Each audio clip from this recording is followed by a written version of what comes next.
Hi there. My name is Maggie Mae Farthing, and I'm an academic advisor in the Academic Advising and Planning Center at the College of Charleston. In this video, I'm going to go over the degree requirements to graduate from the College of Charleston, explain the services that we offer in the AAPC, describe what a meeting looks like with an academic advisor, and answer some commonly asked questions. Let's get started. In order to earn a bachelor's degree from the college, students must earn at least 122 credits. What's a credit, you ask? A credit is the number of hours that a class meets, often referred to as a credit hour. Typically, CFC courses are 3 credits. Those credits can be categorized into 4 groups: first-year experience courses, general education courses, major courses, and electives. Let's dive a little bit deeper into each one of those categories. As you can probably guess, the first year requirements must be completed within your first year. There are 2 pieces to the first year requirements. The first part is the first year experience. To fulfill this requirement, you have 2 options: a first year seminar or a learning community. In both, all students are fellow first years, and there are assignments that are specifically designed to help you acclimate to college. The difference is that a first year seminar is one class that is not typically taught by the department. Ghost Stories of Charleston, for example. Whereas a learning community is 2 or more classes that are commonly taught, like psychology and Intro to Women and Gender Studies. In these courses, those 2 professors come together and make assignments that bridge the 2 disciplines. No one option is better than the other. What you choose is based on your goals and your interests. The second part of the first year requirement is the first year writing course, Intro to Academic Writing. This is a 4-credit class that delves into the essential skills of writing at the college level. Most students take the course at C of C. However, you may have AP credit or dual enrollment credit that fulfills this requirement. This is something to talk to your academic advisor about. Our next requirements are the general education requirements. As a liberal arts institution, the College of Charleston prides itself on producing well-rounded global citizens. One of the ways that we do this is by ensuring that all students take courses across academic disciplines, no matter what your major is. While there may be some overlap between your required major courses and some general education courses, this is your chance to explore. You'll take math, foreign language, natural sciences, world history, social sciences, humanities, and even learn about the founding documents of the United States. Next up are your major courses. These are your deep dive into a particular topic or subject. You'll take classes that look at your major from broad intro courses to specific current topics classes. Majors vary in size, and some may have a lot of sequential course requirements that need you to start right away, while others have a more flexible timeline. There are 62 majors to choose from at the College of Charleston, so make sure to talk with your academic advisor about which ones you're interested in. The last group of courses are your electives. When you add up all the credits from the other 3 categories, the remainder gets you to 122, and that's going to be your electives. Everyone's going to take electives. It might be that one-off art class that you've always wanted to take, or it might be a set of concentrated courses called a minor. It's up to you how you spend your electives.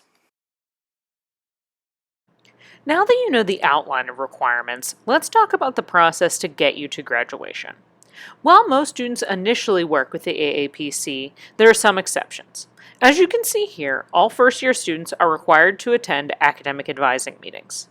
If you are an undeclared student, you will meet with an AAPC advisor. If you are a declared student and your major requires advising, then you will meet with your faculty advisor. If not, you will meet with your AAPC advisor.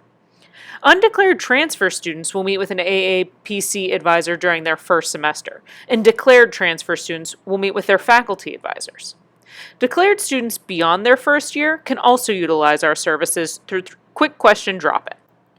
Quick Question Drop-In does not require an appointment. Students can talk with our peer advisors to address their needs and answer their questions. While this service is available to all students, it is primarily the way that declared upperclassmen will interact with our office. Depending on when you interact with the AAPC, you might have a different experience. During orientation, we meet with groups of students in a computer lab to help you register for your first semester of classes at CFC. Each advisor works with about 7 students. They are helping you to determine which classes are the best fit for you based on your goals and past experiences. During the semester, mandatory advising appointments are an hour-long, one-on-one, with your advisor and you. These appointments are highly individualized and address each student's individual concerns. This chart gives you a breakdown of what our advising conversations look like based on time spent on each topic. Often people think that academic advisors just tell you what courses to take. However, we believe, and this chart reflects that the courses that you take are based on a lot of other information. We need to understand your goals in order to advise you correctly. Perhaps you want a double major. That is going to influence what classes you take and when.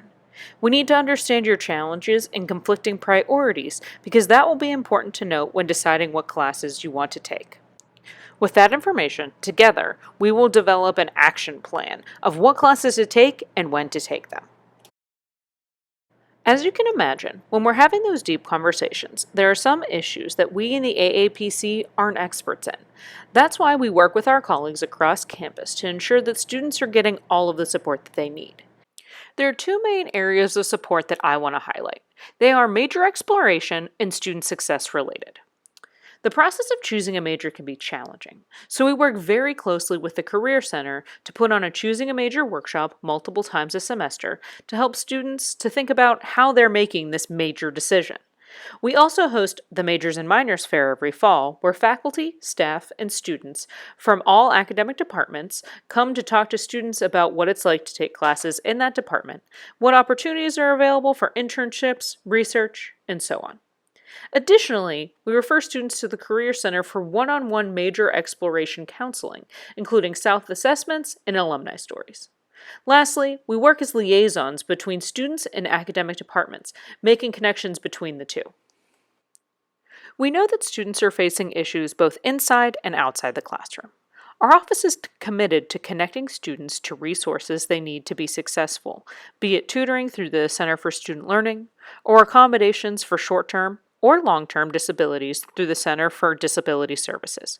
We work closely with the Counseling Center, Financial Aid, and Veteran Services to make sure that all students have the emotional, fiscal, and social support to be successful at CFC. A little bit about us as a center. We have 16 professional academic advisors who come from a variety of backgrounds and identities to help students grow into their best selves. As a group, we are collectively committed to becoming better advisors and have won both regional and national awards for our work. We also have a group of peer advisors who are fellow CFC students.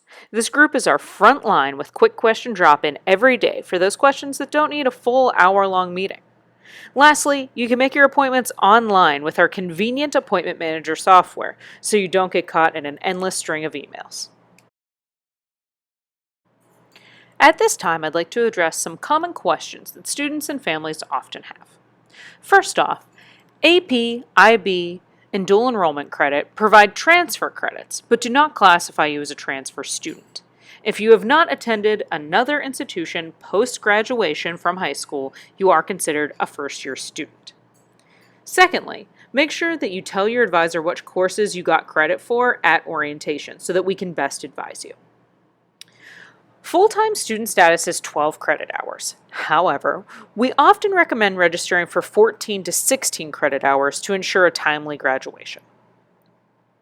The Life Scholarship requirement is a 3.0 GPA and 30 credit hours per academic year. Talk with your advisor if you receive this scholarship so that we can advise you appropriately. Lastly, barring extraordinary circumstances, CFC courses are primarily in person. While some programs have significant online options, please talk to an advisor if that is a factor in your academic decision. Of course, if you have any questions, please do not hesitate to reach out to us. We can be reached by the contacts on the screen, and additionally through Facebook, Instagram, and Twitter. I look forward to connecting with you at orientation this summer at the College of Charleston.